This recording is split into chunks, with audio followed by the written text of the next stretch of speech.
Walt Disney's Disneyland. When you wish upon a star, makes no difference who you are. Each week as you enter this timeless land, one of these many worlds will open to you. Frontierland. Tall tales and true from the legendary past. Tomorrowland. Promise of things to come. Adventureland. The wonder world of nature's own realm. Fantasyland. The happiest kingdom of them all. And this week from Fantasyland presenting A Story of Dogs.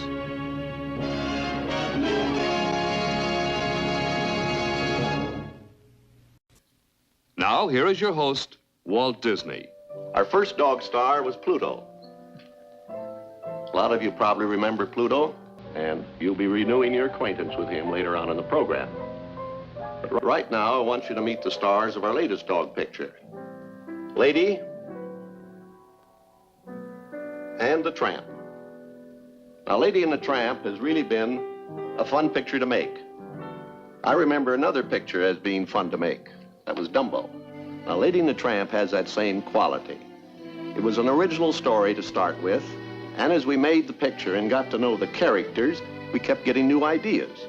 And we had the full leeway to expand them because there wasn't any set storyline. Now, that's what I mean by this being a fun picture. Now, we've had a lot of requests from people who want to know how we put our pictures together. So for this part of the program, I want to give you an idea of how we went about making Lady and the Tramp.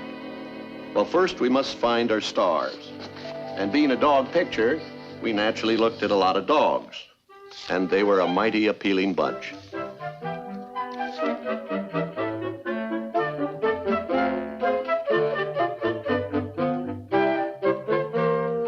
Almost any of them had what it takes to be a star. But we finally decided that this little charmer was the perfect choice for Lady. And that this fellow was far and away our best bet to play the Tramp. Now we have to get a story for them. Now at our studio, we don't write our stories, we draw them. Now this particular story unit is made up of Joe Rinaldi, Joe's an idea and sketch man, and Ed Penner, writer and director of the story unit. In making a full-length cartoon feature in CinemaScope, it takes perhaps 50 of these storyboards and thousands of sketches. Here we have a condensed version of the story that we've put together especially for this show. Lady and the Tramp is a sort of a dog's eye view of life. Dog meets dog, dog loses dog, and of course dog gets dog. As the title indicates, our principles come from widely separated walks of life. Lady, who lives in a better section of town, is a refined young cocker spaniel who takes her household duties quite seriously. For she's been coached in all the niceties of canine etiquette by her two neighbors, Jock, an elderly Scottie who's rather inclined to judge other dogs by the length of their pedigrees, and an aging bloodhound named Trusty, who unfortunately is losing his sense of smell. Across the tracks, far from the Kennel Club set, lives the Tramp. He's an all-American dog, a mongrel, and a rugged individualist, for he wears no man's collar. As the Tramp puts it, when you're footloose and collar-free, you get nothing but the best. It's a new baby that brings these two together, for when the baby arrives, Aunt Sarah moves in, bag and baggage. The baggage being two Siamese cats with a talent for getting into mischief and getting Lady blamed for it. When Aunt Sarah slaps a muzzle on her, Lady becomes panic-stricken, bolts down the street, with every stray in the neighborhood yapping at her heels. Luckily, our hero sees the lady in distress and comes to her rescue.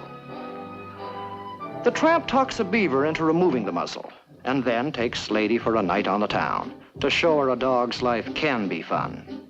There's dinner at Tony's, an old friend of the Tramp's, a stroll through the park, and then, just for laughs, a little chicken chasing, which results in our Park Avenue debutante landing in the dog pound with an assortment of unsavory characters. Lady is brought home in disgrace. And now the villain enters. a rat who has always wanted to get into the house. Lady's helpless to stop him, and he enters the nursery window. The tramp, who is coming over to apologize, arrives just in time to rush in and take care of him. Aunt Sarah, of course, misunderstands, and accusing the tramp of attacking the baby, she sends for the dog catcher. But Jock and Trusty discover the truth and manage to intercept the wagon before it reaches the pound. So the tramp is saved, and as our story ends, we find our hero a reformed character, a family man, complete with collar and license. The next phase of putting it on film takes us to the director's unit. It is the director's job to coordinate all phases in the making of the picture and follow it through from start to finish. This is Jerry Geronimi, one of the 3 directors on Lady and the Tramp. Tom Kodrick, the art director and layout artist, and Wooly Reitherman, one of the key animators. Jerry's assigning a scene to Wooly for animation, and they're discussing how it should go. Now, right here, Tramp's in a tight spot. These tough dogs have him down, and he's really outnumbered. Now, the problem is to get him out of this jam. What do you think? I feel that Tramp could have a light attitude towards this fight. He can handle twice this number. What if he bit the big curl in the leg like this? Starts down here at the bottom and works his way right up the top. Real rapid-fire action. Swell. Now we get him to free-for-all. Got the layout, Tom? Okay, now this has to be a real knockdown, drag-out pattern. Make it exciting. We could get a good dramatic effect here by having part of the fight behind the barrels. And have shadows of the dogs cast on the wall. Okay, let's run through this scene with sound effects for timing.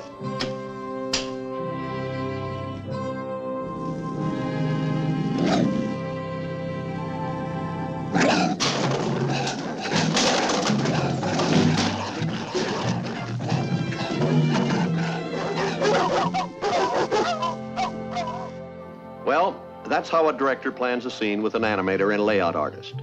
Now our dog actors have to be made to talk. Here are the voices of 3 important characters in Lady and the Tramp. Lady herself, Barbara Luddy. Jock the Little Scotty, by Bill Thompson. Old Trusty the Bloodhound, by Bill Baucom. This particular scene is being directed by Ed Penner and Wilfred Jackson. It didn't hurt, really. But Darling has never struck me before. Now, Lassie, do not take it too seriously. After all, at a time like this... Why, yes. You see, Miss Lady, there comes a time in the life of all humans when, well, as they put it, the birds and the bees, the star. What he's trying to say, Lassie, is Darling is expecting a wee bairn. Bairn? He means a baby, Miss Lady. Oh. What's a baby? That's good. Say, Barbara, Yes? that line of yours, what's a baby, just repeat it several different ways, will you please? All right. Okay, roll it. NW 2062, take 2. What's a baby? What's a baby? What's a baby? What's a baby? This is Frank Thomas, one of our key animators. He's making the drawings that will animate part of the dialogue scene we have just heard recorded. He's not just making faces in the mirror for fun. He's mouthing the words as he hears them. Then he sketches the position of his mouth so that the character he's drawing will appear to be saying the words.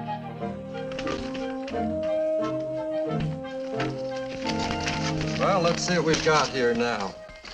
By flipping these drawings, at the same time that we play the record on the playback machine, we get a pretty fair idea of what we're going to see on the screen.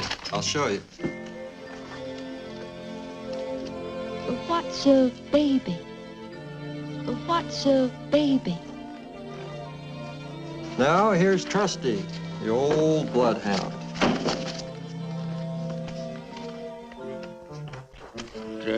They're mighty sweet.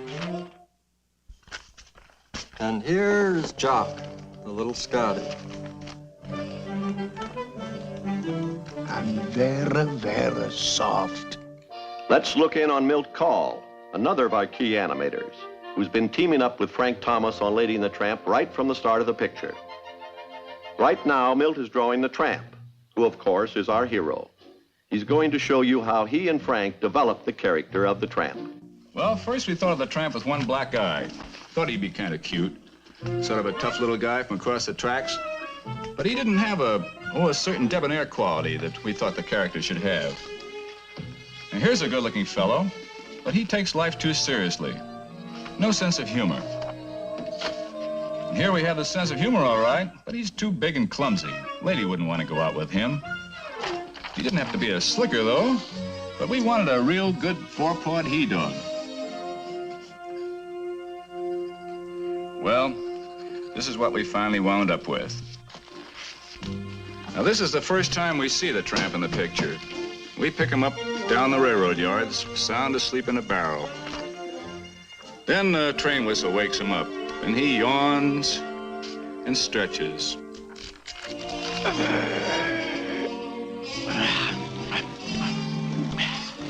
He goes over to the puddle of water, takes a drink, then he takes his morning shower.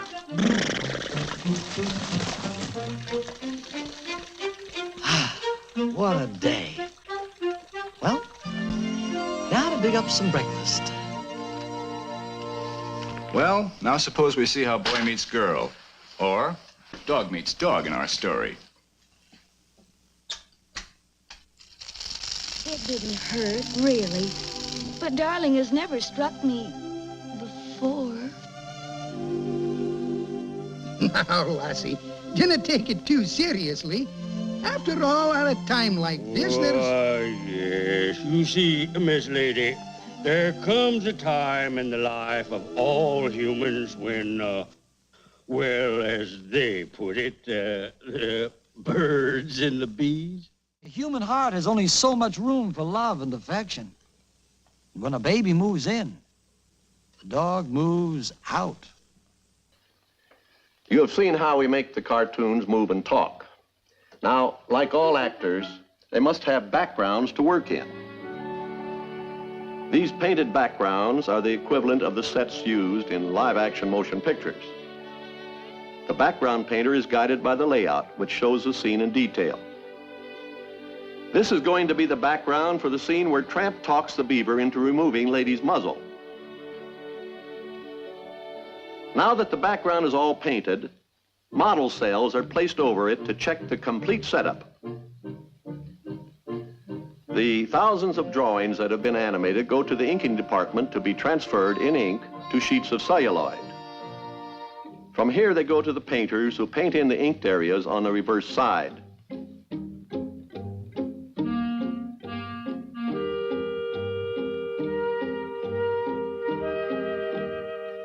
And finally, they go before the cameras, where they are photographed in CinemaScope and in color. Let's join Lady and the Tramp again. Lady has been muzzled by Aunt Sarah. Panic-stricken, she runs away and is chased by 3 mongrel dogs. Now this is where our hero, the Tramp, comes to her rescue.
Hey, Pidge, what are you doing on this side of the tracks? I thought you...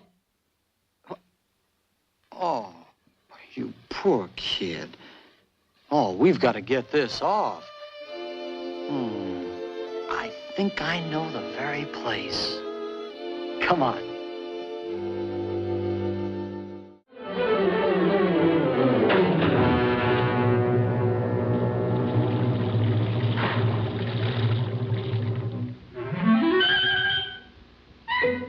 Say, it works well.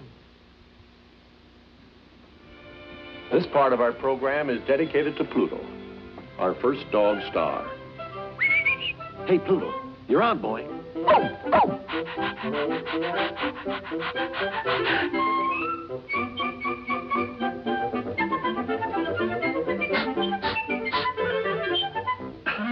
Back in the early 30s, we were doing a story where Mickey Mouse escaped from a chain gang, and we needed a bloodhound. Pluto got the part and turned out so well, we used him twice.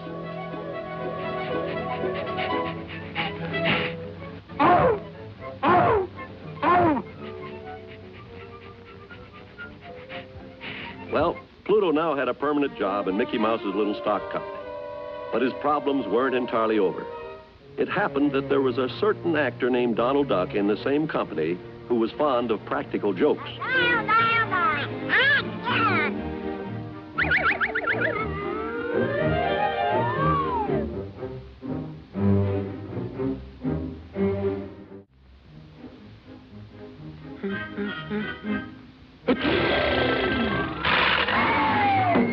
Like a good trooper, Pluto went through some very rugged acting assignments, working hard and trying, but usually not succeeding in staying out of trouble.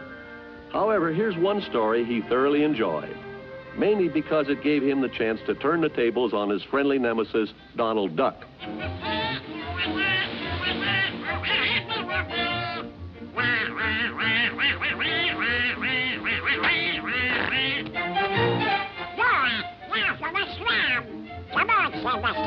Let's go.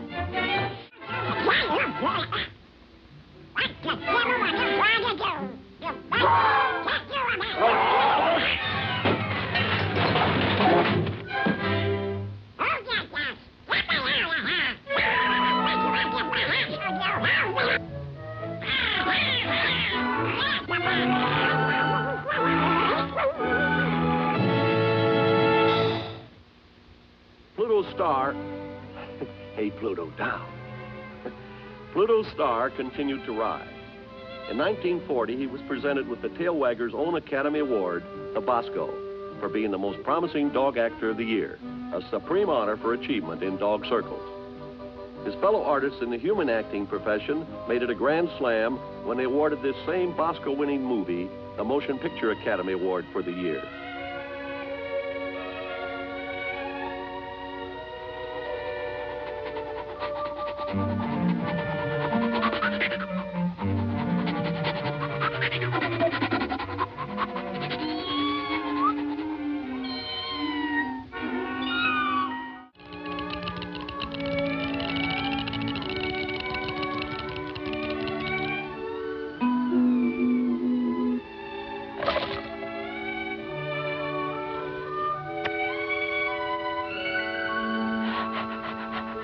Kindness to animals, my friend, will be rewarded in the earth. The end. But I believe Pluto's proudest moment really came during the war, when our fighting forces in every sector of the world began to shower in requests for Pluto to pose for their battle insignia. Here are just a few of the outfits who chose Pluto as their official mascot. Dear sir, our work consists of training dogs for attack and sentry duty for the Army. We thought a sketch of Pluto, fully trained and ready for action, would more than distinguish the dog training centers. Dear Walt, our duty is very secretive here at the Naval Ordnance Lab, and we'd be happy if you could send us a sniffing Pluto for our insignia. Dear Mr. Disney, could you send us a fighting Pluto pouncing on a sub that we could trace on the funnel of our sub chaser? Dear sir, would like an insignia of Pluto with a devilish expression, holding a bomb, backed by a circle with the inscription, "You're gonna get it." The crew of the submarine USS Dogfish has adopted Pluto as our mascot. We would like an insignia of Pluto with a diving helmet, a menacing grin, and a mermaid. Could you have Pluto imitate a patrol bomber diving on the enemy for Patrol Squadron 203? Yet through all these great moments, I think I can safely say Pluto hasn't changed a bit. He's still the same unaffected, simple-minded mutt he's always been, even though his name appears high on the theater marquees along with the great picture stars of the day.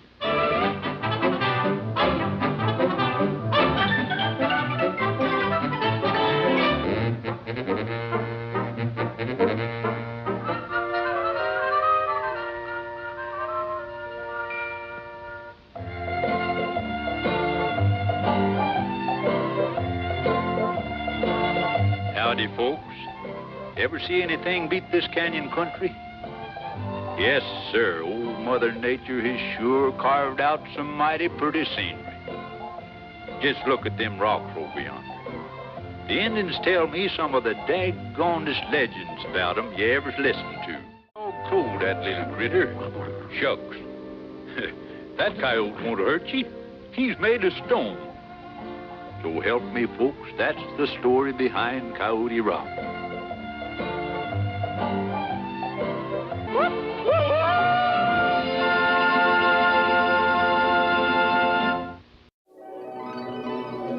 When your heart is in your dream.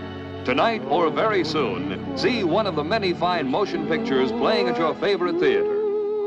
Shortly after the first of the year, see Walt Disney's first full-length cartoon feature in CinemaScope, Lady and the Tramp. The first Walt Disney feature-length cartoon in CinemaScope, Lady and the Tramp.